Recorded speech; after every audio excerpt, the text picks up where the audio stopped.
puisqu'on parle de soleil, on va aller à Rome. On va retrouver François Baudonnet qui nous attend. Bonjour François, j'espère que vous allez bien. J'espère qu'il y a du soleil là où vous êtes. Enfin, on ne va pas parler de l'Italie aujourd'hui. On va aller plutôt du côté de Malte. Parce que figurez-vous, et là je m'adresse à ceux qui nous regardent là aujourd'hui, il y a de plus en plus de monde à Malte. Et de plus en plus de Français. Mais qu'est-ce qu'ils vont faire à Malte, les Français, François ?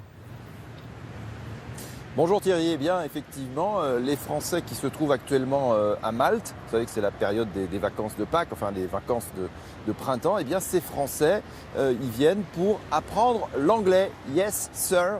Ils sont là-bas parce que vous savez que c'est une île, un archipel pour être tout à fait exact, qui a été une colonie britannique jusqu'en 1964. Et donc il y a deux langues officielles là-bas, le maltais et l'anglais. Et se sont développés un très grand nombre d'écoles de langue dans lesquelles on trouve donc beaucoup de nos compatriotes. Regardez le reportage que nous avons réalisé sur place avec Laura Tositi et Eric Tenin.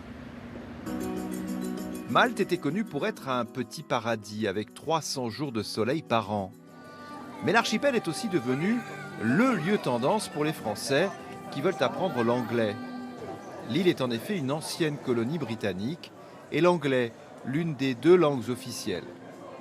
Clément da Silva est français.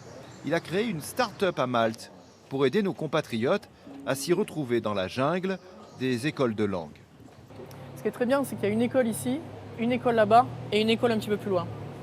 Il y a plus de 50 écoles de langue à Malte.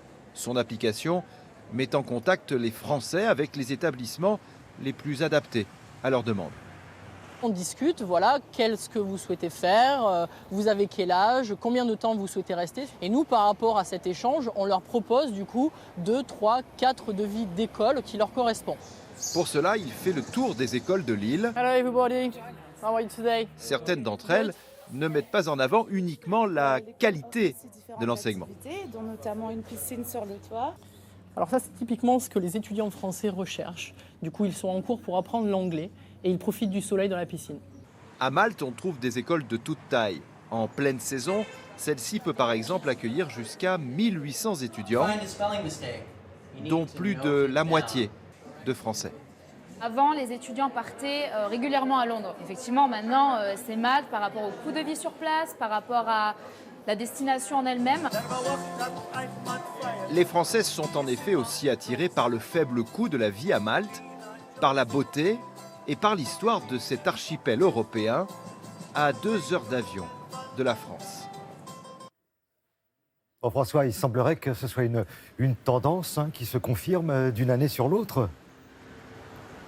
Absolument, il y a de plus en plus de Français qui viennent apprendre l'anglais à Malte. Pourquoi ? Parce que le coût de la vie, on l'a dit, est légèrement plus faible, en tout cas même beaucoup plus faible. Le coût de l'enseignement de l'anglais est un peu plus faible par exemple que ce qu'on peut trouver au Royaume-Uni. Et puis on peut imaginer qu'avec le Brexit, Thierry, eh bien, il y aura effectivement de plus en plus de Français qui iront à Malte, puisque là-bas c'est l'Europe et c'est l'euro. Alors avant de vous quitter, François, décidément, Malte est à la une de l'actualité.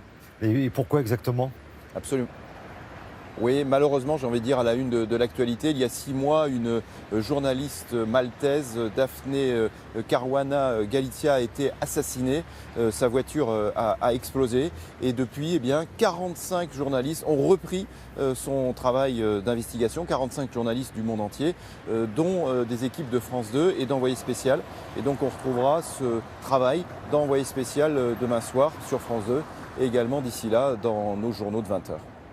Merci, c'est noté François. Bonne journée à Rome, François Baudonnet.